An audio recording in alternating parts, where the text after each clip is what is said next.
And then I press Yep, that? yep. Whenever you're ready. Okay. If you're ready, I can press it for you. Okay. And You you're want to put music on? sure. Yeah, You, let's. you won't hear that here, Yeah, it's but it okay. will be on the. Yeah. And then just do 3, 2, 1, and you could come over here and just press it. I'm excited. Oh, inner excitement.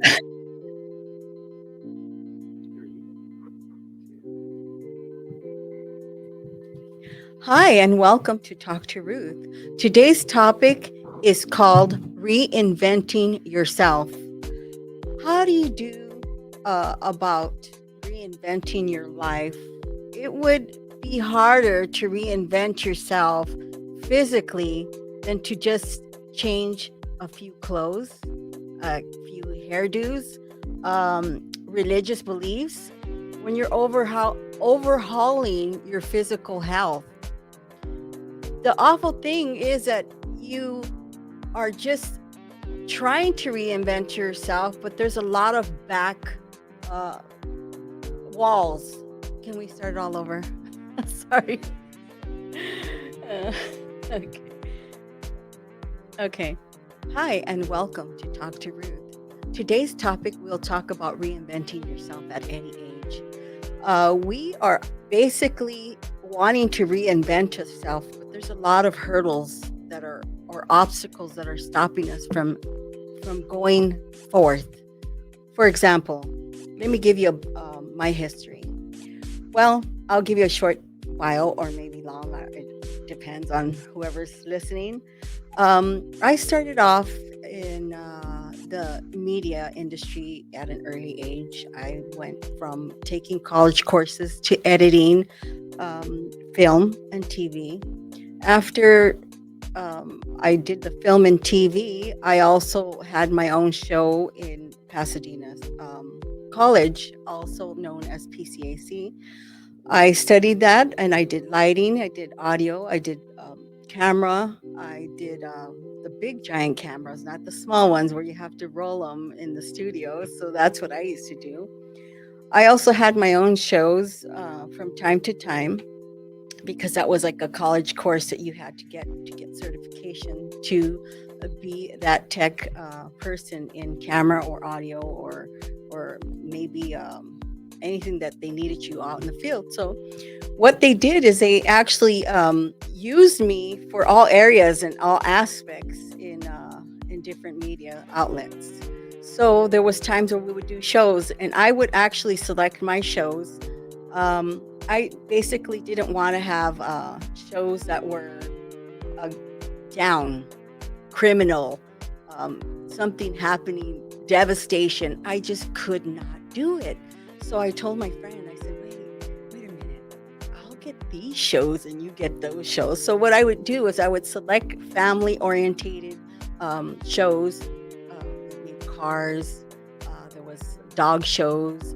There was the House of Humanity, where Habitat for Humanity, where they would actually fix the homes for veterans or people that were in low funds or maybe applied for it. So I would be out there and I said, wait a minute, this is what I really like doing. I like to be out in the field talking to people. And I actually said, you know what, I got to do this more often. So I continued having my show for quite some time, probably a couple, 4 years probably. And the people from the studio were excellent. They backed me up and they just pumped me up and said, Ruth, you did a good job. You look good on camera. And I was so pumped up back then. And I said, okay, this is what I want to do from now on. Okay, well, I shouldn't say an obstacle or a hurdle or something that stopped me was I actually became a parent. I became a mom. I started doing mom things and it was taking the time away from what I wanted to do. And I wanted to do it so bad that I said, okay, I have to step back from all this and focus on my family. So that's what I did. I focused on my family, but behind me, I was like, I need to do this. I really have a passion for being out there and speaking to people. Well, I did it for quite some time. Then the studio started changing. People started leaving and going with their life. I started becoming a stay-at-home mom, and it's hard work. It's not easy being a stay-at-home mom. Um, the 9 to 5 women out there don't realize it is a job because you're taking so many hats. You're a counselor, you're a doctor, you're a teacher, you're an advocate, you're a housewife. You are actually going to be this woman that you're evolving to. So the evolving to be a mother, a wife, and it just takes a toll out of oneself. Then you forget about yourself. But anyways, I had two great, beautiful boys, and I just devoted my time, my effort in advocating for them, not only for themselves, but for schooling. To be an American, we have the right to be having equal education, and I was always being set back, like, oh, your child is not gonna be able to go forward. And me as a mom, I had to be an advocate, say, no, you're wrong. I am going to make sure that my son makes it to the next level. Now I have a daughter, so I tell her the same thing. So back in the days, okay, I also started trying to reinvent myself back then too. So I was in a couple of bands. I was in 3 bands, a backup singer, and I guess that's like something that's my persona. It's in me as a person. I love to sing, and I love to be out there in stage and just performing. But I was really background vocals. So I said, wait a minute, God gave me this gift. I need to use it somewhere. So I ended up going to just find myself into these 3 type of bands. It was uh, American band, 70s. The guys were older fellas, but it didn't matter. Music is music to the soul, and it actually enlightens you and makes you feel alive. Music has always done that for me. And I love the 80s, so I'm always, liking the 80s type of music. So that's where my genre is. I just like the 80s. It's just, it never dies off. So it's just part of me. So after being in the band, having children, and being in a band, it was like, okay, I have to make myself happy. So that's why I was in these bands, to reinvent myself again, because I didn't want to feel like I was just a housewife and just doing the things that I needed to do, because it takes a lot of work and time. So fast forward, after I've done all my shows, did the editing and audio and being out in the field, I actually went to work at fashion. So I went to the fashion industry, from TV and film to fashion. So I went to the fashion industry. I wasn't doing any design or any, but I also seen the design being made. So I was in the back offices doing the administrative work. But I also was so interested in knowing what their fashion was about. So I would always go to the design room and just take a look at what are they designing now, or how can I get that and motivate myself to design something for myself. Well, they were designing children's clothing at the time. So I said, you know what? I'm just seeing how they put things together, from paper to garment to sewing and out into the production. So I seen that phase of it, and I said, okay, well, let's see what it amounts to me and how could I apply it to myself. So there's was clothes that are brand names that I couldn't afford. So I started looking into vintage clothing. I started going into thrifting, and I seen a lot of clothes that were brand name, but I felt uncomfortable with the clothes that were in the industry there, because I worked in that industry. Um, I was around models and I was around designers, so I was able to see what they were wearing. So I'll go to the downtown LA and they have all these clothing, and the clothing are inexpensive. And yeah, I would dress pretty cute for not spending a lot of money, but trying to look cute. And that was my form of reinventing myself. But I also needed to, it's not only from the outside, it's internal. So you have to tap into your internal happiness and see what motivated you to go to the next level. Okay, so then I went from that fashion industry to the banking industry.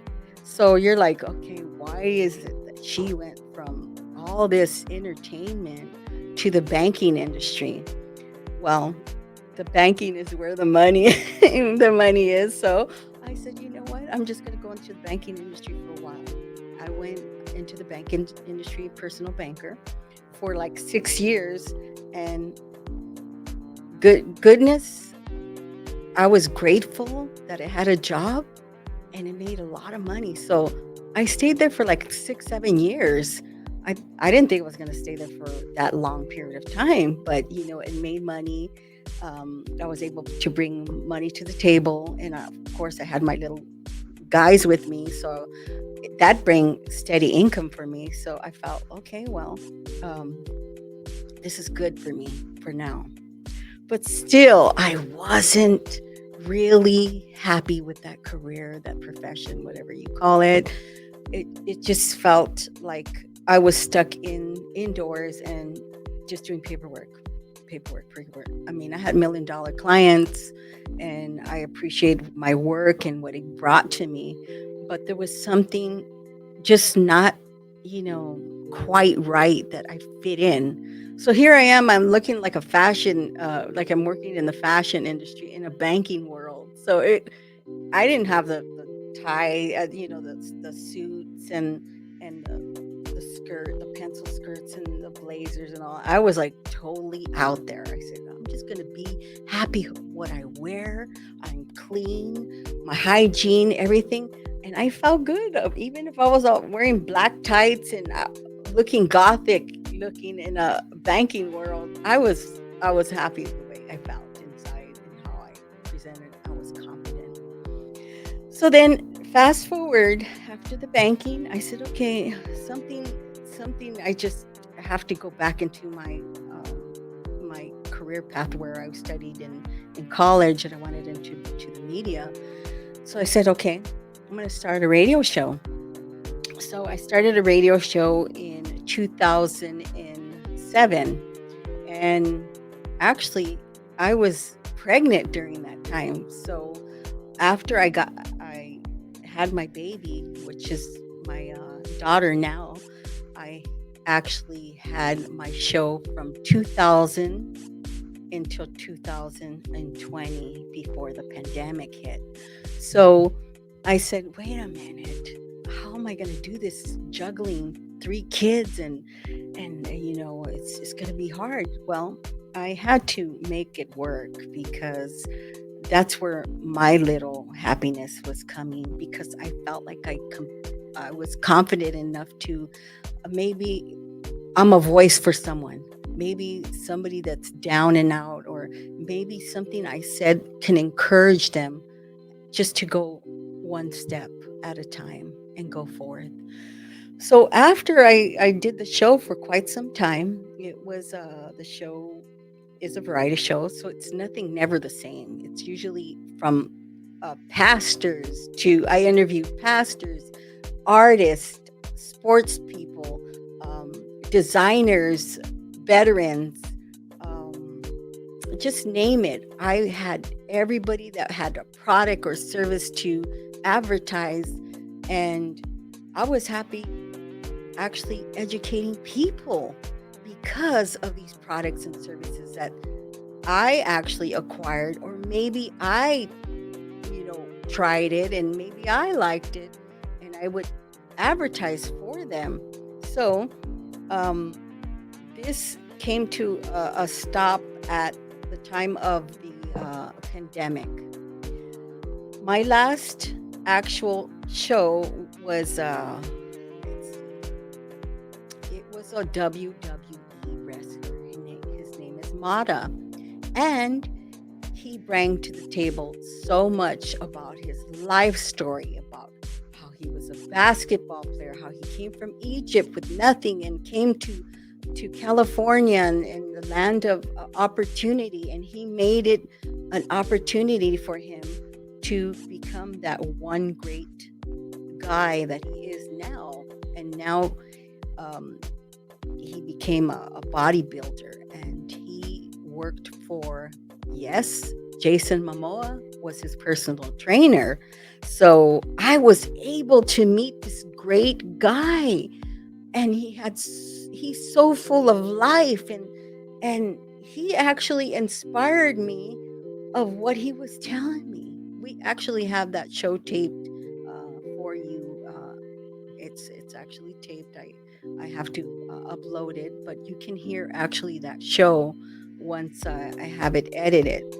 But after having these shows for quite some time, for since 2007 to 2020, so now I said, okay, I'm doing all this. So what's stopping me now?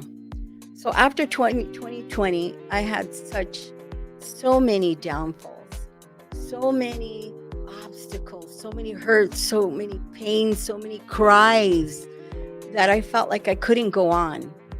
And I felt, gosh, why am I here? What's the purpose of me being here?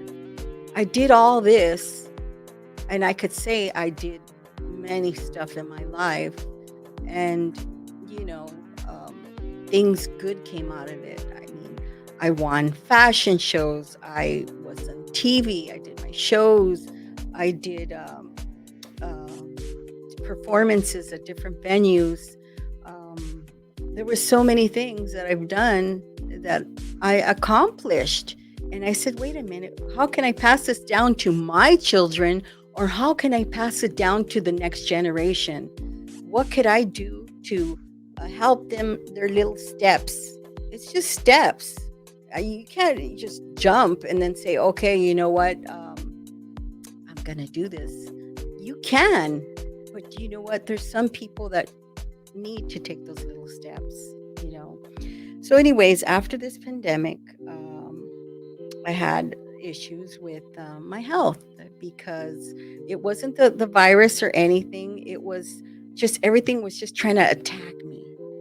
And it was from my mom passing away to my brother passing away, all in the same year, till my niece. So all of these people in my life passing away, and even the girl that used to work with me in media passed away. It just was just devastating to have all these heartbreaks just drag you down, and it was really truthfully affecting my health. And I was like, okay, why am I going through this? Why am I going through that? Some of the things I experienced was infection in my teeth. And I was like, what? I just got a root canal. How could I be experiencing this? Face blew up. I'm like, I didn't feel good about the situation. It was going on and on and on. Ear, eye, throat, everything was affecting me because of that one tooth. So make sure that you all check your teeth, because your teeth is what is, you could carry all those little bacterias in your body, and you have to try to fight it off, and you really don't know what it is. It could be a cavity that you just don't know it's gone bad, but you make sure you take care of that, because it does affect your whole body. So then I said, okay, why am I getting? So I went to emergency. The emergency didn't help me. And I said, okay, where am I going to go now? So then we found a dentist that can actually help me the next day. But meanwhile, I was putting Tiger Balm on my face. I had ice packs. I looked like a darn blown up face. But you know what? I managed to go through it. But that was like a hurdle. I couldn't go on further because of what I was experiencing, and extracted it.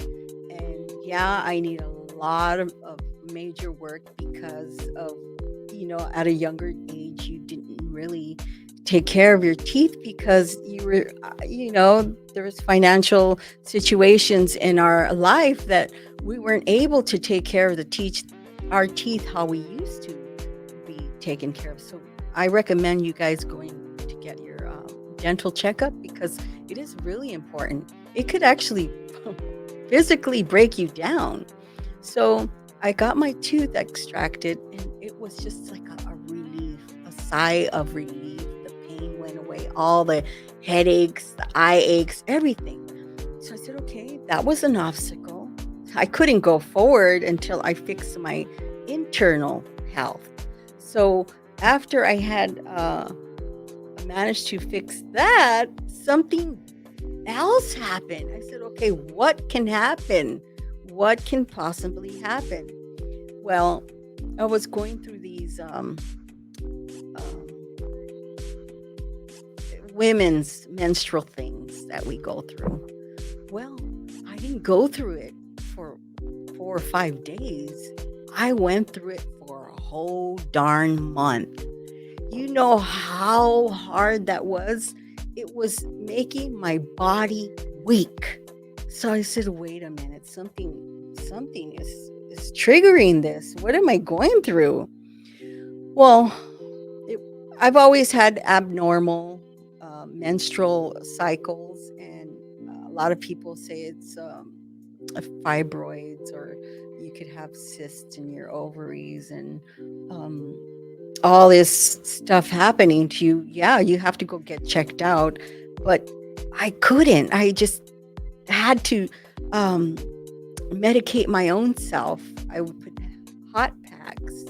I would put cold packs. I would take vitamins. I would drink my juices and my healthy drinks and just try to get up because I have children. So I have to take them to and fro to school. So I had to do this all myself. But meanwhile, internally, I was damaged. I was really weak and tired, and I couldn't get back up. But then I said, you know what? I got to pray about this. So what I did is I said, God, whatever I'm going through, please help me. I need your help.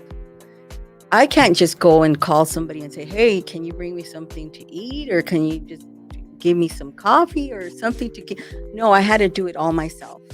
So I said, okay, that's another hurdle that I had to go through. Walls or stepping, so building block, whatever you can call it, that will stop you from pursuing what you wanted to do. So, okay, that went away.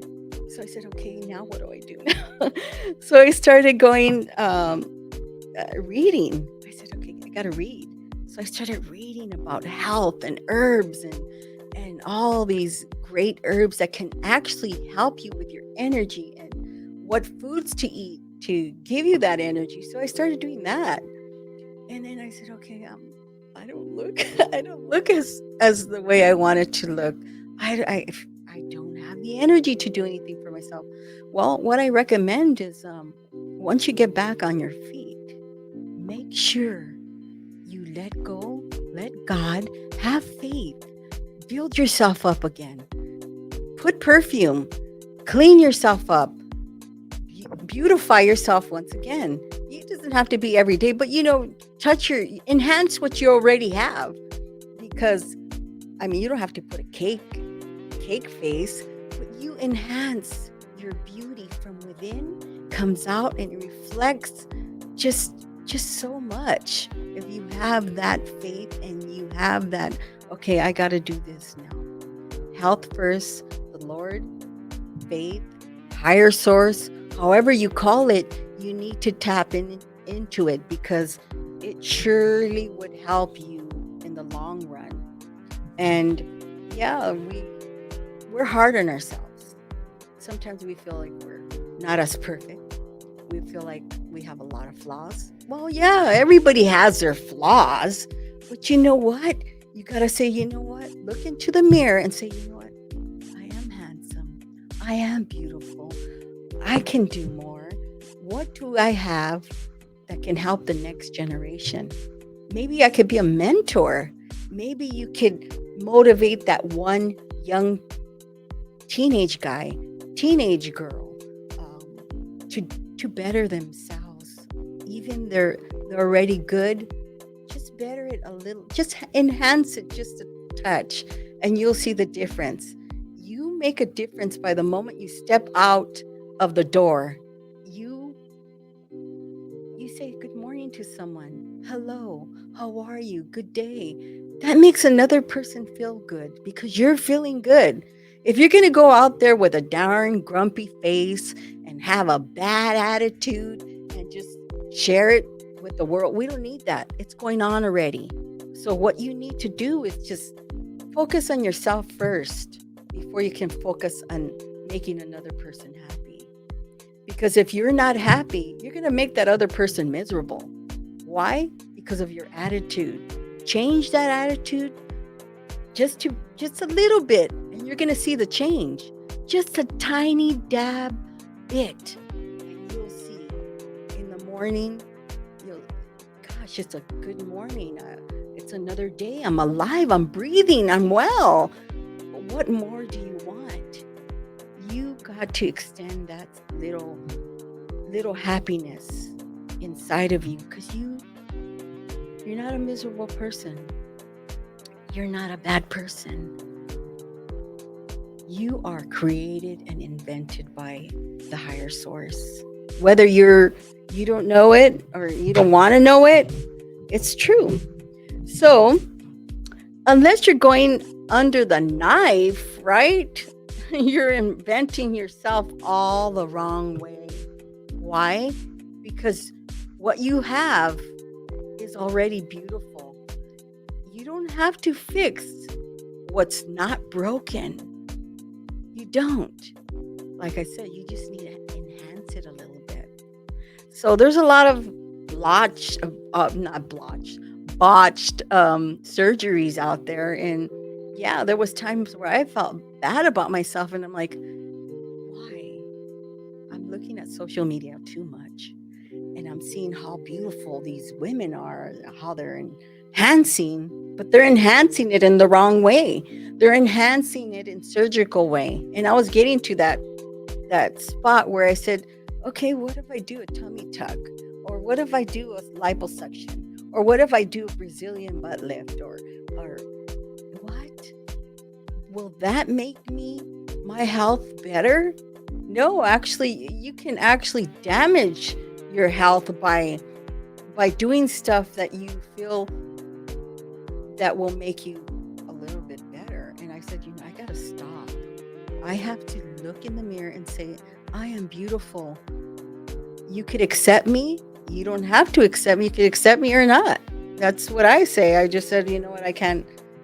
The only thing that I need right now is a good dentist to do some dental work, and that's it. But other than that, I don't need to do the tummy tucks, and just eat healthy and well, and exercise as much as you can. Maybe you can exercise like you see all these people in the gyms, but you could do it even from the couch. You could even do it sitting down. You could eat laying down in the comfort of your home. So I reinvented myself so many times. So I just feel like this opportunity to be here with Jeff. Thank you very much. I'm just so privileged and happy to be in this studio, because this was my form of reinventing myself. And I felt like, where am I going to go? I need money. I need extra income. I need to get a job. But they probably would have fired me by now, because first of all, my kid's calling, Mom, my pants tore. You got to come and get me, pick me up. Or, oh, Mom, my hair's not well. Or you don't know what you did to it. Or you got to fix it. Or I have a stomach ache, or I have an earache.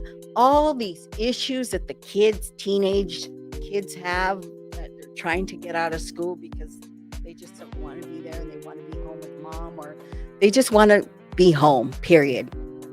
I went through all that.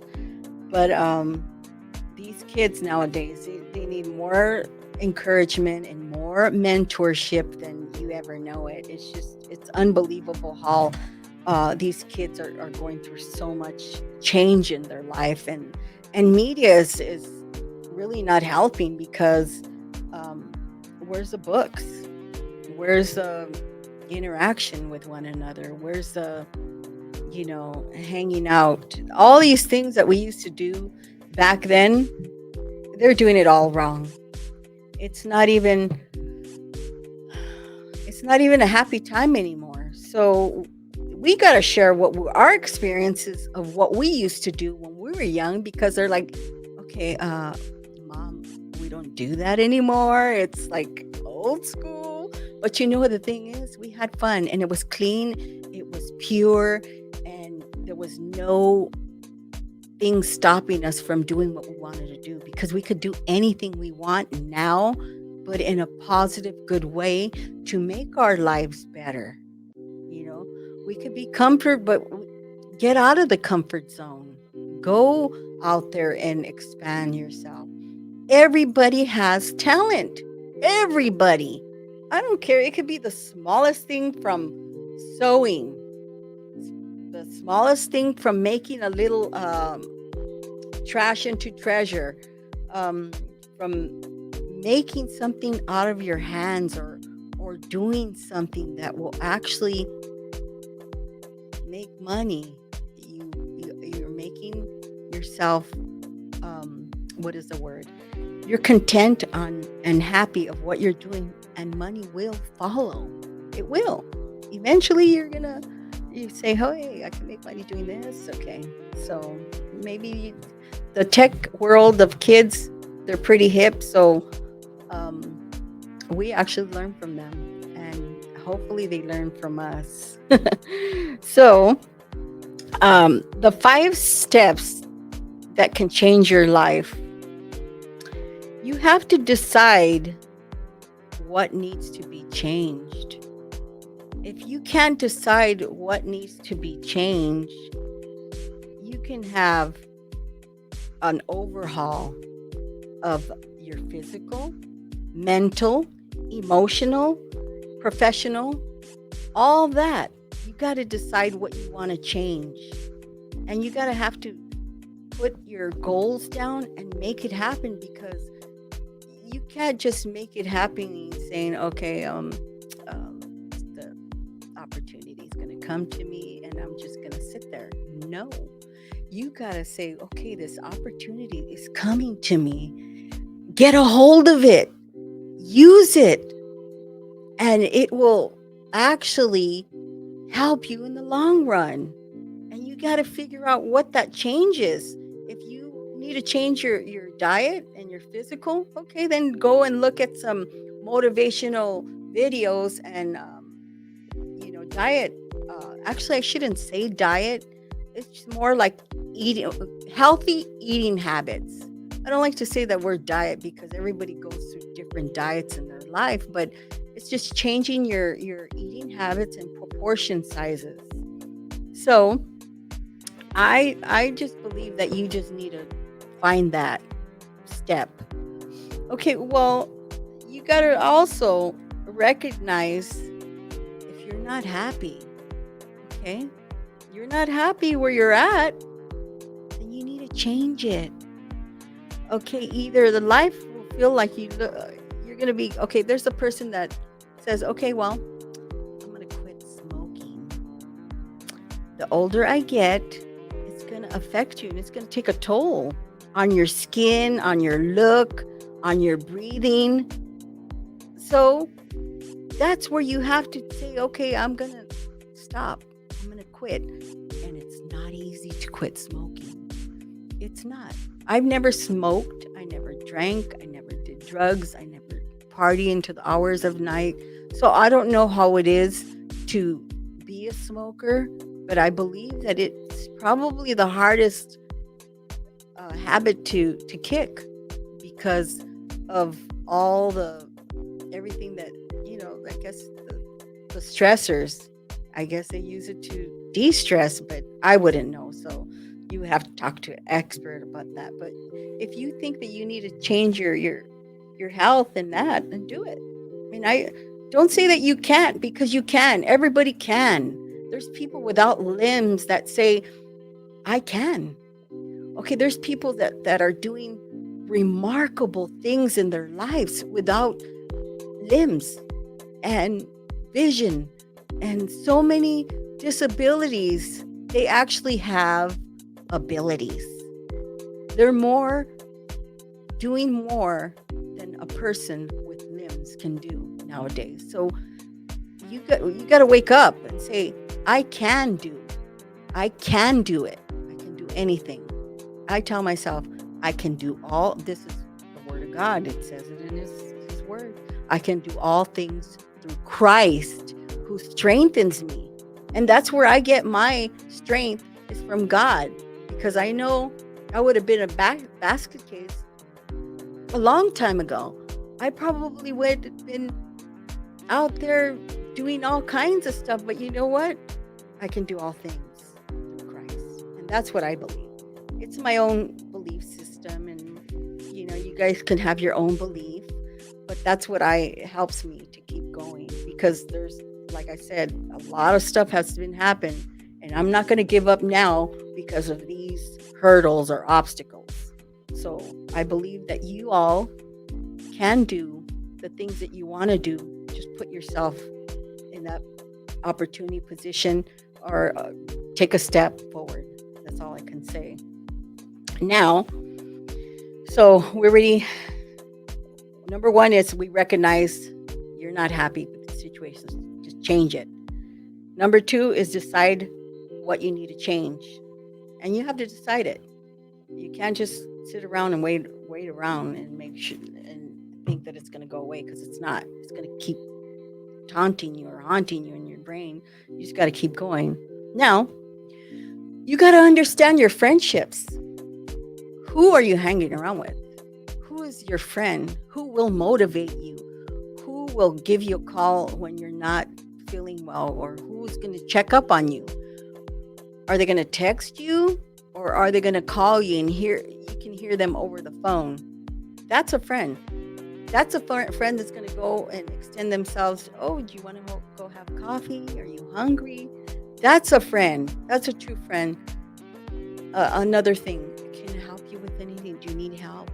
That is a friend. So you got to understand who you hang around with, because sometimes your little bad apple friends, and it becomes rotten. One of your friends, then that whole group is going to be rotten little by little.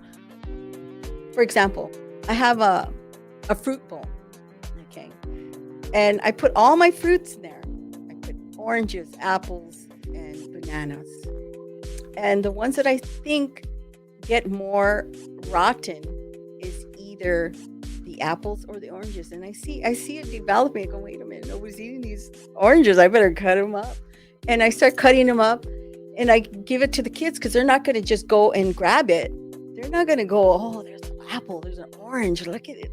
I have it right there in display. So I think that they're going to do it. They're not. So what I do is I cut them up, and I hand it to each child. I said, okay, here's some oranges. Eat it, because they're so fresh.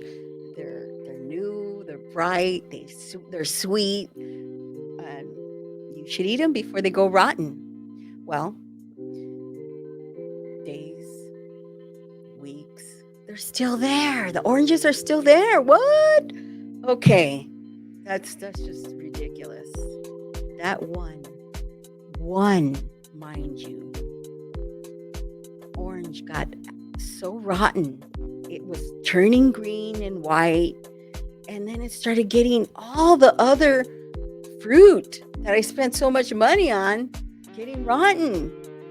I had to throw them all away. Why? Because they become a powdery substance of being rot that they're spreading all to the other good fruit. And that's how it is with friends. So you got to be careful who you hang around with, because then you end up being like them, the way they are. Maybe they're one of the rotten oranges or apples, just just remove them. Remove them from your life because they're not going to actually help you in the long run. They actually, it's going to make you want to run. You have to understand your friendships. Sometimes you need to know there's going to be transitions and you're going to lose a lot of people along the way. Friends and family, you're going to lose. And not everyone in your life is on the same path as you are. Many people don't want to change for whatsoever reason. So while you're growing and evolving into a new person and a new you and reinventing yourself and your life changes, your friends may fall away. But you know what? That's okay. That's okay. You gravitate towards new people, new friendships, new groups, new positive and motivational people that can actually take you to the next level and encourage you and say, hey, you did a good job. Hey, I liked the way you sang, or oh, you look pretty good, or something that will help you. And I know it helps me. I don't need how could I say it? People don't have to tell me that, oh yeah, you're doing a great job, or but you know what? It helps me. And I thank you all for it, because even a thank you, a motivational word or encouragement, it helps me. And I think it will help you guys too. So you got to find those new friends out there. Now, the final is number 5. Take action. What are you going to do about it? How are you going to reinvent yourself? You got to start somewhere. You got to start. Once you decide what needs an overhaul, you do some research. See how you can do it. It's time now to start taking action and doing it. So I think that reinventing yourself is not all just the facade. It's all about the internal, because you can get all these internal feelings, and you have to actually handle those internal feelings, because we have so many feelings that a lot of people think, oh yeah, she's not well, or um, she's mental, or she's going through something. Or no, you have to be well internally, and you know how to handle it. You know how to solve it. You know how to reinvent it. You know how to motivate yourself. And if you don't, you got to go search for it, because there's a lot of help. There's a lot of help out there. And it's not just searching for it.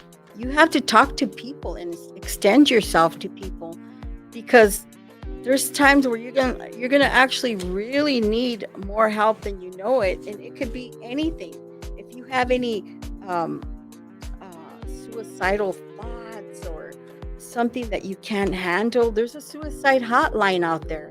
There's a suicide number. I just don't have that number with me, but just Google it, and you can get the suicide hotline that can actually help you with whatever you're facing.